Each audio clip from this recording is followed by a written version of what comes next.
arm. This is actually, believe it or not, you're going to see a lot of people do a lot of things to imitate us now. Okay? You're hearing it all the time. You're going to see all the imitations. They're all going to up their training, which is awesome. Good job, gang, because we're setting the standard. They're all going to up there. They're all going to bring in trainers. That's going to happen too. They're going to start profit sharing in some ways too. That hasn't happened yet. I'm surprised. But they're going to start saying we're going to reward you and all these different things. But they don't get the juice. Here's one thing I know that a competitor never has been able, because I've had everybody imitate companies I've ran before. But there's one thing they won't do. I'm going to give away half the company's profits to my agents. That ain't going to happen.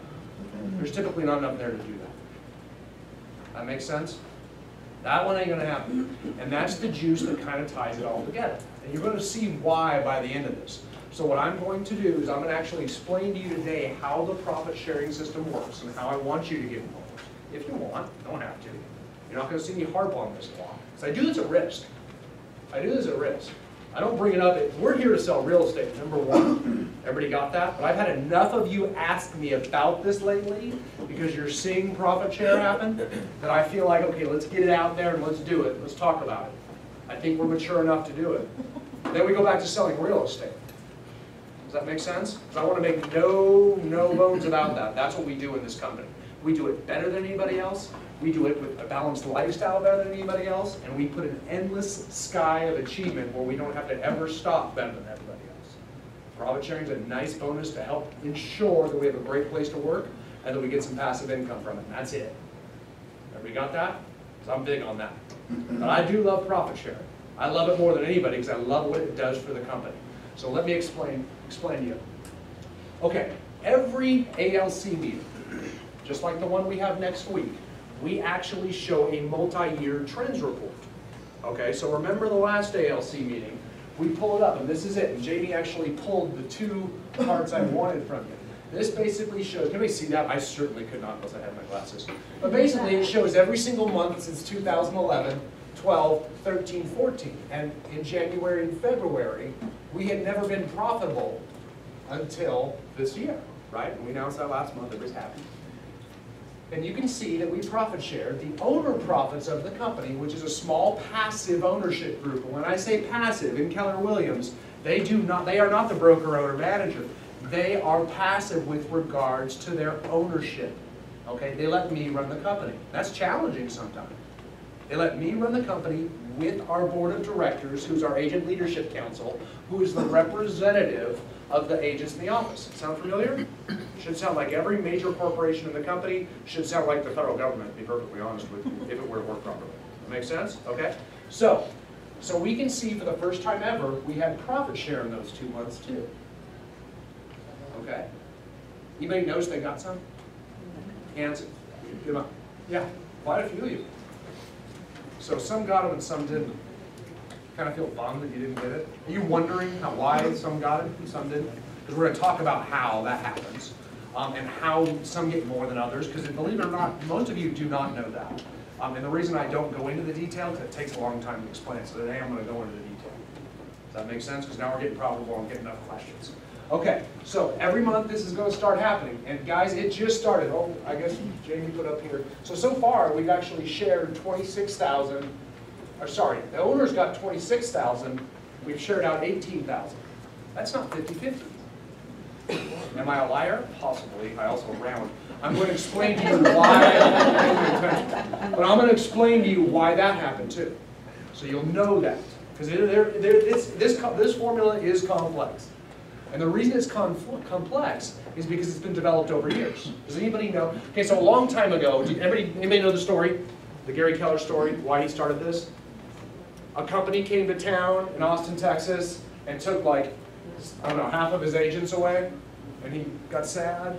And he called the rest of his agents together and said, how do I create a company no one wants to leave? And they said, well, let us have some say in the management and share the profits with us. So they developed this profit sharing system. Not the one you see today. They developed the fundamental core principles of it. Okay? And that was like 1986, something like that. Then basically they started doing it, then it started franchising, it started growing. And over time, we have this thing called an IALC. Okay, an International Agent Leadership Council. All right? And I think Mark Sullivan's our representative from our office that goes to our regional Agent Leadership Council meetings. They have a representative that sits on the International Agent Leadership Council. And over the years, that agent-run council has made changes to our profit-sharing system to make it more fair. And I agree, it's super fair. It is, it just gets more and more fair. However, as they make it more and more fair, it gets harder for people like me to explain it to you. Does that make sense? It does, it just gets tougher. But it is more and more fair each time. So it has evolved through agent decisions to become extremely fair. So next slide. These are examples of January profit. Okay, some examples, not all of them. But you can see, look at Danny, $1,200. Sweet. Carolyn, with her husband, $864. Edie, $592. Notice some of these people have only been with the company for a year. That's not how pyramids work. It's the people that get in the pyramid early, right? You can actually do this in about 4 months, to be perfectly honest. It has nothing to do because we're not structured like a multi-level company. I don't even want to talk about that. Because we're not. We're a profit-sharing company. Everybody got that? Like Google is a profit-sharing company. Like Microsoft is a profit-sharing company. The only difference between us and them is we have independent contractors, not employees. Does that make sense? It's the only difference. We have the same federal profit-sharing laws we have to follow about disclosure as those companies. Does that make sense? I know, because as a lawyer, I sued a couple companies and defended a couple companies that were multi-level companies. They have a whole lot of, they're a different classification. Very, very different with disclosure, reporting, and everything else than a federal profit-sharing company, which is just about every major corporation out there. Does that make sense? Very, very different animals. So don't believe the hype on that one. There's a few words I'll show you that get everyone confused, and a few charts that get everyone confused, and I'll show you where those are. These are some examples of some people that profited. We had a lot of people do over $100. A whole lot. Okay? Guys, those numbers are going to start going up. That's why I'm telling you about all this right now. They're going to start going up dramatically. And I'll tell you there's a lot of reasons why. Number one, our company is going to be a lot more profitable going forward. Okay? These are closings based on February. We've had a lot of agents join the office in the last 4 months, aren't even closing transactions here. We're going to continue that growth. That's going to make it go up even further. Another reason they're going to go up is because that's January. That's like our lowest month of the year. Wait till May hits. Now wait till May of 2016 hits. This becomes substantial. At the last company I was at, true story, the top 40 agents in the company made more money than they paid out in cap every single year. So imagine making $40,000 in profit share and you have a $21,000 company cap. You're profitable just by being there. Now imagine a place, now imagine ever leaving that company. It makes it kind of hard to leave. So when the animal gets put in place, the animal doesn't move. Does that make sense? And those aren't necessarily the top producers. Does that make sense? So when it gets there, it's an immobile beast. And they protect it. So imagine this world. That happens. We're super profitable. Get too big. Because we're headed here. Just imagine this. We get too big. You got people bringing in $2,000, $3,000 a month checks. Not a whole lot, but a few of those people do it, right? Then we say, okay, we need more space. We need a bigger building. Now imagine a whole different drama happens. Political parties form. This is going to happen with you guys. Look next to each other. Could be them. What'll happen is, they may be on the other side. Because now we want to get a big building. Because we want to be, it's going to be up on, 152, and it's going to be this real nice one, or it could be this cheap one. And I don't care, gang. I just want no drama. That's like the story of my life. I just don't like fighting. Okay? So I just want to keep going.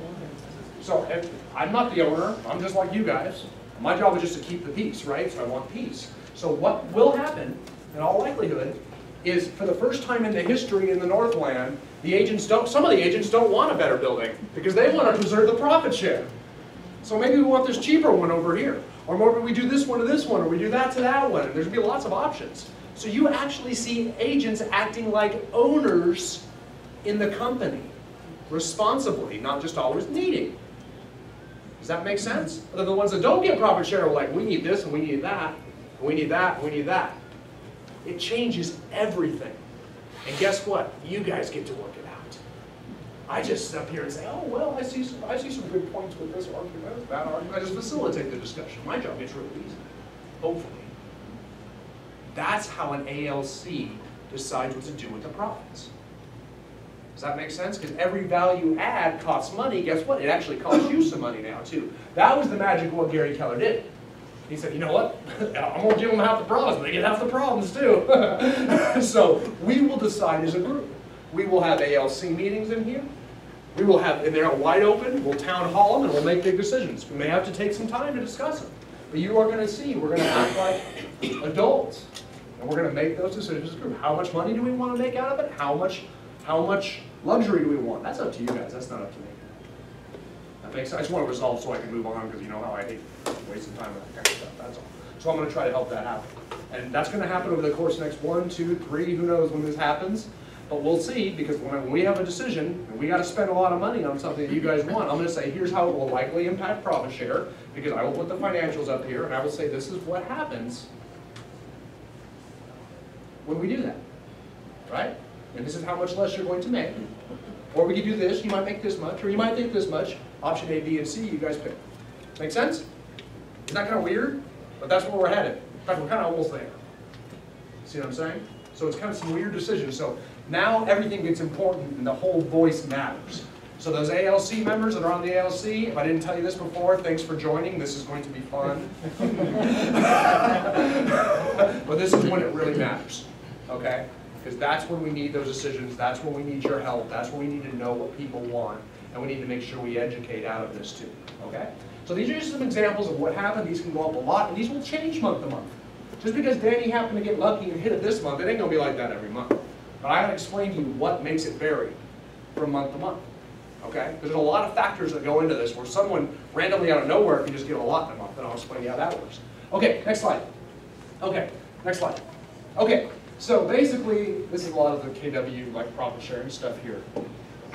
Next slide. I already did all that. Profit sharing after depositing account. Okay, so everybody knows in here, if you don't come to ALC meetings, please do so, because we will actually show you the monthly splits, all our monthly expenses, our monthly year-over-year numbers, so you can make these decisions, all right? So you will see how profitable we are on a monthly basis based on how many transactions we close, how many listings we take, and how much money comes in, if you want to, okay? If you want to get into the leadership of the office, it's kind of a prerequisite, okay, to care, that's all. But if you just want to sell real estate, I'm totally cool with that too. Totally cool with that. Does that make sense? I mean, I don't want to knock that at all. We're here for you if you want to be on that end. Okay? I'm totally cool with that. Now, understand one thing down here. After 3 years and a day, you are vested. So when you are with Keller Williams for 3 years, you can go to Coldwell Banker and you still get profit share. You can do whatever you want. After 3 years, whatever you want. You can quit real estate, you can go to a different company, you can die, and it will go to your next of kin. Right? Does everybody know that? It will go to your beneficiary. So excited about that. Yeah, so you can die. That's awesome. Good decision, good life choice. See what I'm saying? So after 3 years, you vest. At that point in time, it's locked in. You have ownership shares in the profits of this company. Believe it or not, ownership and profits is actually more desirable in the corporate business world, for those of you that don't know, than standard ownership. Anybody know why? What's that? You don't have the liability. So Bill's been an owner of the company for a long time. Bill Arbuckle back there. How good does it feel when you have liabilities? Terrible. It's terrible. So I mean, I want you guys to understand this about Bill. He has been with this company since it incepted, let's just say 10 years. Those guys had to fight through those non-profitable years for the belief that this day would finally come. Which means every winter, I got to vomit some money out to keep this going. Hopefully we get to this place. Okay, that's tough. That's something I've never experienced. That's tough. Knowing the system works, knowing the model works, people like Gayla on the ALC forever too, fighting through those months every single month, that's not flipping easy. Carolyn, that's not flipping easy. And a lot of people I probably don't see because I don't see very well. That's not easy. That hard work's been done to get this to here now. So the ownership and the liabilities is not very desirable at all compared to profit in the corporate world. Giving shares in the profits, so long as they vest, that's actually more valuable. Because you don't have to ever worry about something going wrong and having to pony up extra money. Does that make sense? Believe it or not. So when you're arguing as a new CEO coming in to run Microsoft, they will always say, I want ownership in the profits. No, I don't want necessarily ownership in the stock because then there can be cash calls and things like that. Just give me a percentage of the profits because then you don't have any worries. The company's profitable, I perform. That type of thing. You'll see a lot of those negotiations out there in the corporate legal world. And that's why. So again, you pass away after 3 years, goes to the next person, whoever whatever your will says, I guess, or your trust or something like that. That cool to everybody? Everybody got that one? Is that new to everybody? So 3 years vesting. Okay, next. Okay, so really quickly, here's how it works. We take in income. We get lots of income from other places now too. So we'll have income from the 30% that come into our office. That's company dollar. That comes in. We have vendors that pay us money, like McCaffrey and Short and Megan with Supreme Lending. They pay us large chunks, which is why I'm always saying try to support them. Between those two, how much do we bring in from those two? McCaffrey and... Put them together roughly. Yeah, try to estimate. 12,000. Let's say $12,000 from those two people alone. Go back to the slide with the multi. There. How much did we profit? Look at that. There's January, $11,881 in profit. Share, $6,230 in profit share last month. Without those two people supporting the office, we don't profit share. Does that make sense? That's how I sell to them that these people are going to start buying in tremendously on your success. And they do good work too. They do. I do that because I'm saying, hey, they have a vested interest in actually using you. They just don't know it yet. Does that make sense? See how weirdly transparent I am about this? Yeah. Sometimes it works, sometimes it doesn't. So anyway, next time. Okay, so basically we take all the money in from all these different sources, okay? Then we pay all our expenses, like me, like the building, like Jamie. Hannah works for free. Did you know that? No, I'm just kidding. Yeah, we just changed that. He works for food. Yeah. So we pay stuff, right? And then afterwards we have profit. Okay, that's very different from a multi-level company. Okay, that's not how those work. We don't like take money and pay people out of your commission checks. Okay, we pay all that, and then what's left over is profit, like a normal profit-sharing company. Then we share profits with the employees, in your case, an agent. Okay? So then we calculate the profit share factor, which I'm going to kind of go into detail on without boring you to death, and we disperse it. So, right now, we have not dispersed February profits yet, even though it's March 10th or something. Those get dispersed on the 21st of the month. We call it Profit Share Day in Keller Williams. They're very exciting days. You'll start to like Profit Share Day because it shows up and you don't even know. So every 21st, you look to see how much you got. And you look for this little entry that's direct deposit in your account. It says KWPSCH, I think, or something like that. And it's like there's money. And the first time it happens, it's really awesome. So I looked this last month. And it was on a Sunday. Anybody get a text from me on a Sunday? A lot of you did. That's because you got a big enough chunk where I thought it'd be cool to send you a little text of a screenshot. That's cute. When I'm going through, it's a Sunday, and I'm like going, and I got a bunch of, oh my God! You know what I'm saying? That pays for, I had no idea that was coming. That's just the touch. That's the tip of the iceberg on this thing. It gets really, really cool. So next slide. Okay, so basically here's how it breaks down. This is pretty obvious. We get our commission. We pay Keller Williams that $3,000 part of the $21,000 out there. Then we get the gross commission. Okay. Then we pay the agent side out. Okay, that's your 70%. Or if you're a captain, you're at 100%. We pay that side out. Which is see how that's a lot. Because so many of you sell at 100% that oftentimes we're not making any money off this. Which is why we balance your anniversary dates. Remember that? We call it cap management. We balance them out. And before I got here, even when we first started getting here, for the first year before we got profitable, how many people did I have to actually pay their cap in advance? I know Chuck's done it. A lot of you guys have. Where I'll actually pick up the phone and say, guess what? We're going into winter. Oh no, we have no anniversary dates at this time. Can you please pay your cap for next year in advance now? I made those phone calls. That's fun. No, really, we're going someplace good, I promise. I've done that to a lot of you. Now I don't have to do that anymore. It's awesome. But guys, I know how this works. So that actually happened. Then we get our company dollar. We pay our expenses, which we pay every month, like I told you, me, Hannah, Jane, everybody else in the building. And then we get this profit. And this, they're using an example of 64,000. We're not far from that. 64,000, okay? So they got a profit of 64,000. Next slide.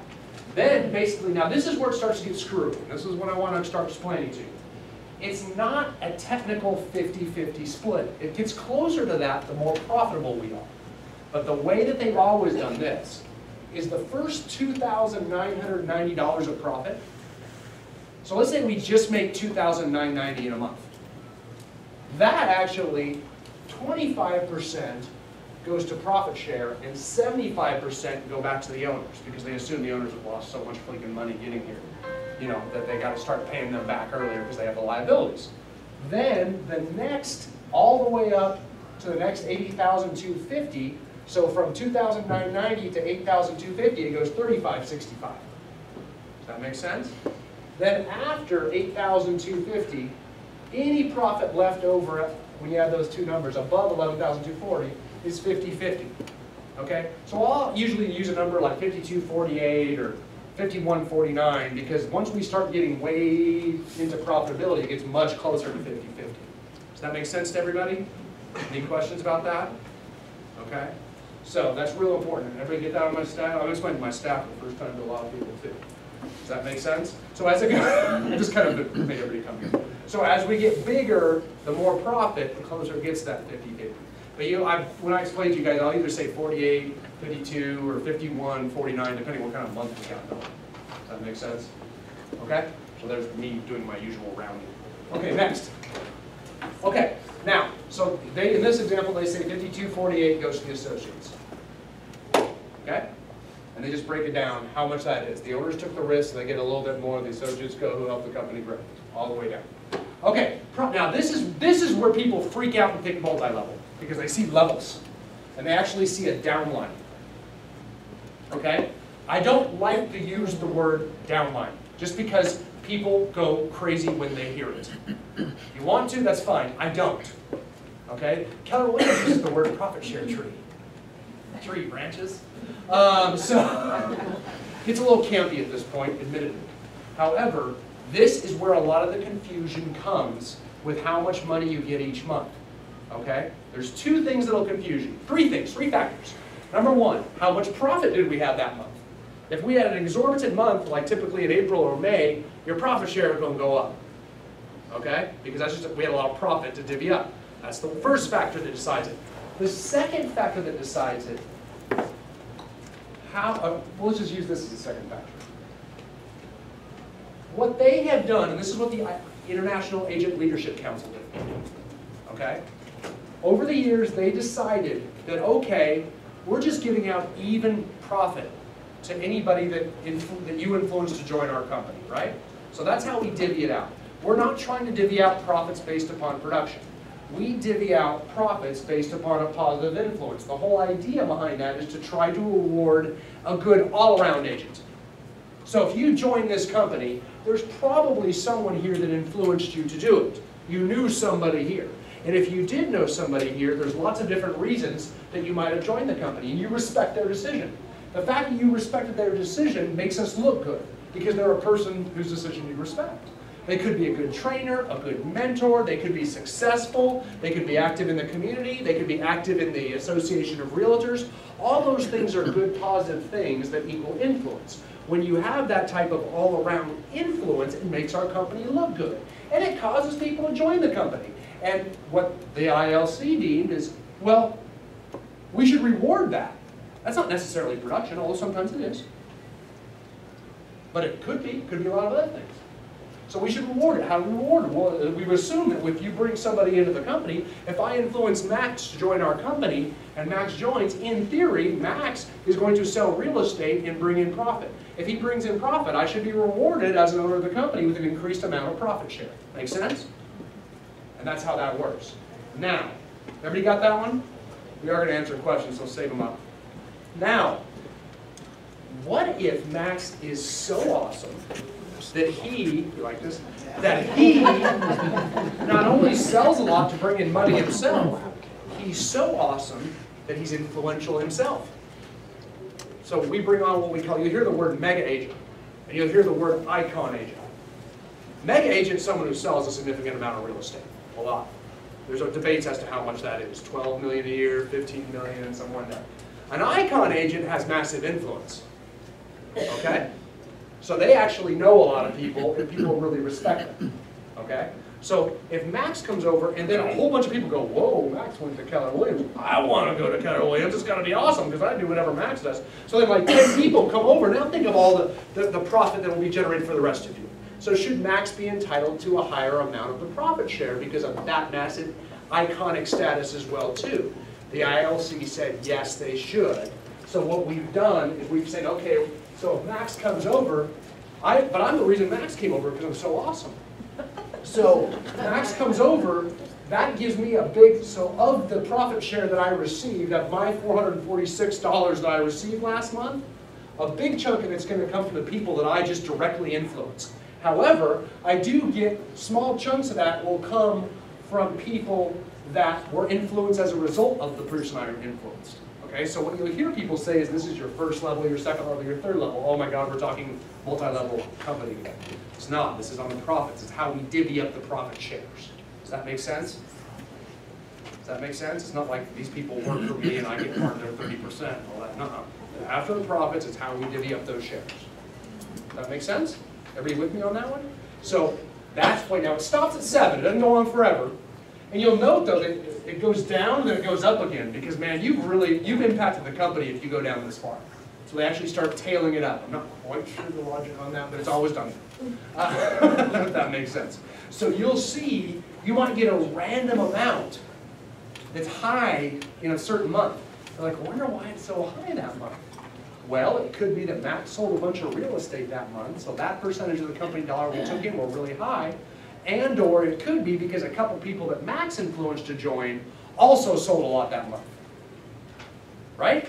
Now, a lot of you have heard in the past, because I've heard from you, that we give these big special deals. That's why a lot of these top producers came over.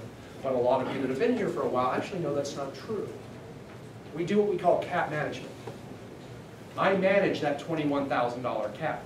So when people come on, remember it's very important every single month that we have our top producers especially balanced on our anniversary dates. Because I know that when Max hits his anniversary date, he's going to sell a lot and probably cap really fast. And then I get nothing from Max for the rest of the year. Nothing at all. And if I have all of your anniversary dates at the same time, that could make the end of the year really tough for me. So I try to balance those out so we have an adequate amount of company dollar coming into those 30% throughout the year. So there has been times, especially if someone has a big history of selling a lot, that means I know they're going to cap really fast, and I can put them in my weak months. I put them in the weak months so we're always profitable because my job is also to protect the profits. That makes sense? So we don't have special deals, let's put them places. Does that make sense? I mean, that's called cap management. We teach it, we talk about it as an ALC all the time. So, with that being said, if you are on cap management, when you come over, you will receive no profit share because you're not putting in company dollar yourself. If someone that you influence to join the company, which kind of, I hate the language, but they'll say if you sponsor, because it sounds like multi-level again, if you sponsor someone into the company and they join, and they are on cap management, which means they haven't started paying because their anniversary date hasn't come up, you will receive no profit share from their transfer because they don't bring any company dollar. Does that make sense? Everybody got that one? Because I get that question a lot too. It's like my mass answer. Okay, so that makes sense? Everybody got that? Okay, so we got that one nailed down. Are we videoing this? That's awesome. I can just send this to people when they ask. Okay, good. So So that's kind of the concept behind this. When you see this, this is where they see downline. You hear that, you've seen the videos put out by other companies. Down, okay, I'm going to say it, downline, downline, downline. Have you seen the video? None of you have seen that video? I won't even tell you which company did it. It's like put out by the company. You've seen it. Yeah. So, okay. So that's how it works in case you have questions about it. Okay? Next slide. Okay, I want to talk to you a little bit about how you get it. Okay? The way you do it, as I said before, is you influence someone to join.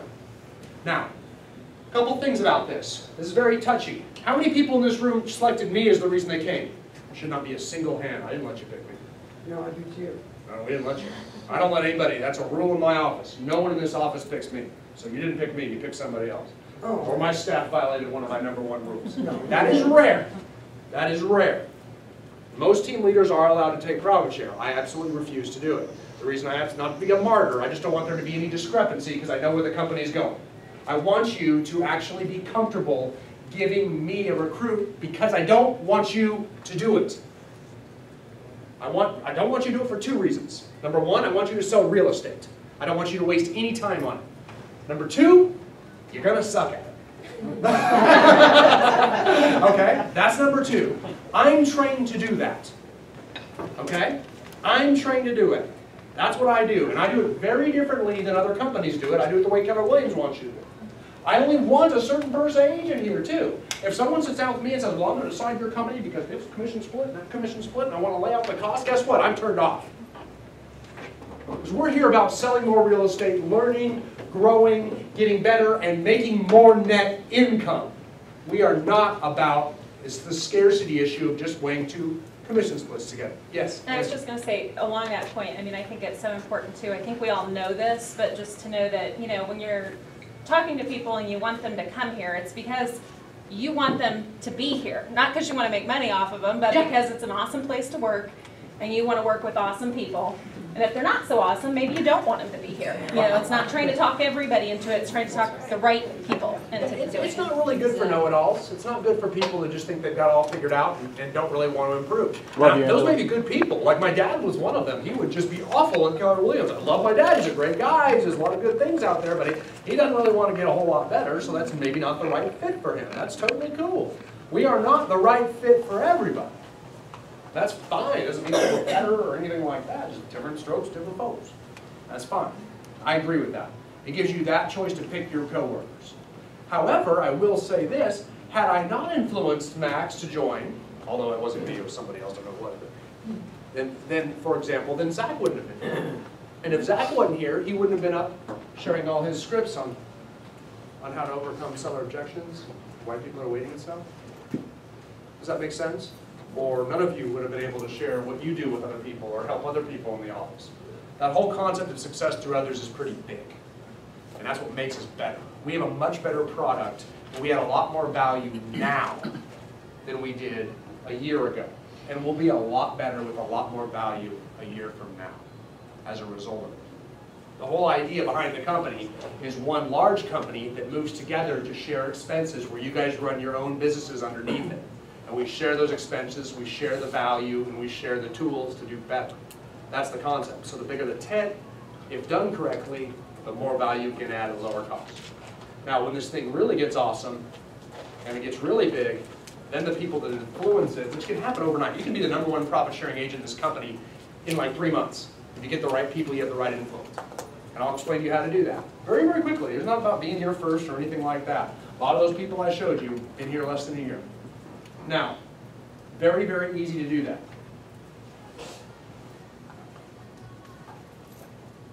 When this thing gets going and profit share actually means something, which I say in the next 1 to 2 to 3 years, then it's actually a financial benefit. And that's when it gets really fun. Because then it's just so easy to run the company. Because you've got 40, 30, 20 other people running it with you. Because they really care. And they start acting like business owners, not just realtors. And that's fun. So that's why I want you to get involved, really, because I've seen that one. It's cool. Not because I want you not to sell real estate. Who to talk to, what to say, how to follow up. Very quickly on this. You waste no time, and you do not have to do this. I'm just going to tell you how, because so many of you ask me, and you try. Just like when you try to list a house, do you start discussing price over the phone? You better not. What do? Set the appointment. You close the appointment. Okay? You don't discuss why over the phone. So if you start talking about the commission split over the phone, and it's great because of this over the phone, guess what you're doing? Killing the chances that I'll ever meet with them. If you then go meet with them and start telling them all the great things about Keller Williams, guess what they do? They already have heard it. They don't need to meet with me now. You actually really hurt the chances that I'm ever going to get there. Does that make sense? So just do this. Very easy. Hey, would you please be willing to meet with Brian? He runs our company. If you use the word team leader, they're probably not going to know what that means. If you use the word CEO, it's probably too hoity-toity. He runs our company. I'd really like for you just to meet him. I promise you. Anna, will you write this? Will you write this over there? There will be no pressure. That's the first thing. No pressure. It'll be totally confidential and purely informational. That's it. In all likelihood, I won't even bring up Keller Williams in that first meeting. I'll just learn and get to know them. And then in the second meeting, in all likelihood, I'll probably start talking about their business. And I may do that for the next 10 years. You just have to be patient. And I'm fine with that. And I may just help their business wherever they're at. And that's the way it often works. I often get accused of giving absolutely no pressure whatsoever because I got to honor that thing, and I'll honor it. I met with some people in this room 20 times until they thought, you know what, I might as well go over there. Seems like pretty good. Kind of slow, and that's fine. So I'll honor that. I will honor that, and let me do it for you. Does that make sense? Because I want you to sell real estate, and that's it. So often when people ask me about how do I do that, I'm saying slow your roll. Just see if they'll meet with me. The only thing I would say is absolutely no pressure, totally confidential, and absolutely informational. I don't know, just use the adjectives you want around those words. Just promise me that you'll meet with him when he calls. I like that last part. Just promise me you'll meet with him when he calls. Because they won't. For those of you that have done this, I usually have to call them, and they will cancel and reschedule 5 to 10 times. Guess what? I'm cool with that. There's a reason I'm in my role. It's because I do know how to lead generate hard. And I'll stay with them and I won't annoy them, or they might say that I am, but I'll get there, and when I meet with them, things will start changing at that point because they'll start to realize what they've been told about their company isn't quite what it really is. Okay? So it takes a while. And I'm willing to take a while. That makes sense? So that's how I would do it. Nice and slow. Don't try to sell it. Don't waste time. If you think they'd be a good fit, just say, hey, no pressure, totally confidential, purely informational. Please just take the appointment. Will you do that for me when I have him call you? They say yes. Text me the name. Don't even need the number. I'll find it. I'll call them. I'll set with it, and I'll let you know if you can help any further from there. And you go back to selling real estate. That's what I'm paid to do. Part of what I'm paid to do. That make sense? Okay? Couple things too. This is a big no-no. Next slide. I think next slide no-nos. Who to talk to? Yeah, just people, just other agents. Next slide. Okay. Some things we don't do. Okay? You don't ever knock their company. I don't care if you were there. We don't ever do that. We don't talk bad about their broker. We don't talk bad about their company. We don't say anything negative about what they're doing. We just talk about how cool we are. That's one thing I make a point of. Okay? I don't go in there and bash them. Now, they'll do it against us. You're all feeling it right now, man. The bigger we get, the more successful. My goodness, we are public enemy #1 with the other companies, and I love that. That means we're winning. Welcome to success. If you're not getting bashed, then you're not really succeeding at a high level yet. Once you succeed, you're about to start getting bashed. That makes sense? I always knew I was a top broker because people started, once I was a top broker, everybody started having negative things to say about what I was doing. And if they stopped, I knew I had a problem. Welcome to success. That's going to happen to us. They're going to say a lot of stuff. We're going to talk about that at the ALC meeting next Wednesday. It's good, we deal with it, and move on. Now, so don't go knocking them though. We don't stoop to that level. We do what we do, which is sell more real estate more efficiently at a higher level. We go forward. Let's go talk about that. I don't want to bash any brokers when they come over to me. That's just the way it works. They come over, because we help them sell more real estate. Okay? So none of that. Why do you even work there? Don't you get it? How would you pay your company so much money? Not cool. Here's the other thing that's not cool. The other thing that's not cool is this. This is really bad, guys, because as we start getting profitable, we all love money. This can never, if I hear this comes out, you're going to get a phone call from me. Hey, when you join, please name me. That destroys our company, gang. Sorry, Sherry. That just, seriously, we don't. We can't do that. That puts undue pressure on people when they come join our company. Not to mention, it's got to be natural. They pick who the reason they want to come. You're all going to know Max when he joins, right? So many people know Max because he's so awesome. Max is the best. So when Max joins our company, well, I talked to Max once. Well, I talked to Max once. Well, I talked. That's the sketchiest part of Megan and Jamie's job. It's sketchy. We hate it. So who do you want to pick? Well, who should I pick? Well, I don't know. I'm not going to be, because we don't want to hear about it afterwards. So we're very neutral about it. It's very much, well, it could be someone Max knows here that just wants to get more profit share because they need it really bad. Or it could be the first person that told him about Keller Williams. Could be the last person that told him about Keller Williams. It could just be someone random he's never met because he threw a dart at a wall. It's subjectively totally up to Max. However, it's very pressure-packed because they come in there so worried they're going to offend somebody that's talked to them about it before.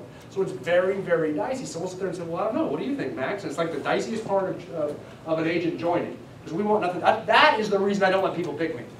Because the last thing I want you to think is we're trying to do it. So I just don't. Like, it's a rule. I don't know how many of you have tried, and then Jamie just shuts it down. I'm not supposed to do that. I didn't do that in the past. But it is what it is. I kind of like it now. It takes the stress off that. So you send them to me, they ain't going to be picking me. Just tell you that right now. So they'll go in there, and it's something that we all trust Jamie. So we send them over to Jamie, and Jamie just says, oh, okay, whatever you want. It's up to you. I've had people pick this, I've had people pick it this way, I've had people choose it this way, I've had people choose it this way. We may, if we want them to join the company and they start to vacillate, then they start saying things like, well, I'm going to take it home and think about it over the weekend. That's basically someone taking a listing agreement home over the weekend. You're like, no, sign the contract. So then it's like, well, just pick somebody. So at that point in time, we do have to try to push them to an area. Okay? So please, we got to be professional about this. We don't care who they pick, it's who they randomly pick. And they often don't know. There is no criteria for it other than the one that just happens to exist upon their head. Okay? Does that make sense? I try my best to follow up as quickly as possible, but sometimes it takes 2 or 3 years and they meet other people too. So we just have to be good about that. The best way you can have influence over people to choose you is to sell more real estate. That's from my personal experience. They tend to pick people that sell a lot of real estate if there's a decision to be made between two, because they really want the respect of those people. That's just that's almost your answer to just about everything. It's just to keep getting more. I've seen that over time. However, they pick people because they're great trainers, good friends, active in the community, great in the industry, all those reasons. All those things make us look good. Why are you laughing at me? I was laughing at you. Oh, okay. Yeah. Okay. So, what's next? Is that the end? Okay. So, questions? I know it's a lot. That's a whole lot. Did I miss anything? Mike, did I miss anything? No. Did that cover everything? That's a lot. I knew it was going to take the whole time. No questions about it. Now, we all know we sell real estate. This is out there. It's on video. We're going to put it somewhere so I never have to explain it again. That's the idea behind it. I love it. It's going to be great. We have a lot of decisions to make going forward, though. A lot of big decisions. Okay? Angela. I was just going to say, I think it's pretty cool. I know a lot of people in this room and other people that aren't in this room yet that you have talked to that say, you know, one thing about Brian is he's never going to ask you to join, but he's going to make you want to until you ask him. Yeah. And that's what it is. It doesn't matter what your personality type is. He's pretty good at mirror match. And he knows how to benefit them. You know, he knows what they need so that they can understand what we'll be able to provide to them. You know what it was like when I asked Danny? It's like there's a huge rumor going around Keller Williams International that I just can't close. Because we were in Austin at like Mega Camp or something, and she's like, he won't ask me to join. So why are you so very nice? Why don't you join the company? Because I would, but the team leader won't ask me. It's Brian Eisenhower. She told everybody. So now everybody, like, I go to, she did. So now I'll go to like family reunion. Everybody's like, yeah, what's up? Did you finally get that one to join? So this big rumor going. It's wonderful. Thanks for that. It works.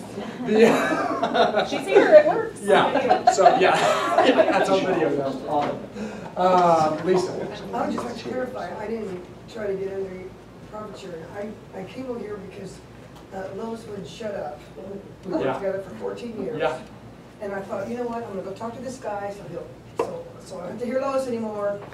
And I didn't even leave the table before I signed up. I mean, it was so, and that's how I approach people, because it bettered my life.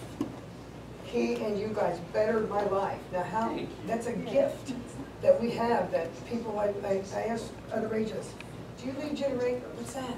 I mean, I never heard that word until I came here. And that is so, like, silly, you know? So when I hear some ask them, do you know what lead generation is, and they say no, then I know I've got a small situation that I can work towards, and I've got a lot of people out there thinking about it. And they're starving to death and they hate their job. Love you, Lisa. Very nice, thank you. That's cool, thank you. Speaking of Lois, you made me think of something. Lois. It's on both sides. Oh, yeah, wow, right there. Lois, if you could text her right now, this number, her dad is dying, and she's in Tennessee with him right now. And Lois is so awesome if you don't know her. It would just be cool if we blew up her cell phone right now with a whole bunch of texts that just said, hey, thinking of you, Lois, thoughts and prayers are with you, whatever you want to say. Just quickly, it's 816-678-6870. That'd be cool. She's got a bunch of those right now. I just found out about that. So I think Lisa told me that. So thank you, Lisa. That'd be cool. Okay. Let's skip the video. I want to get them out of here on time.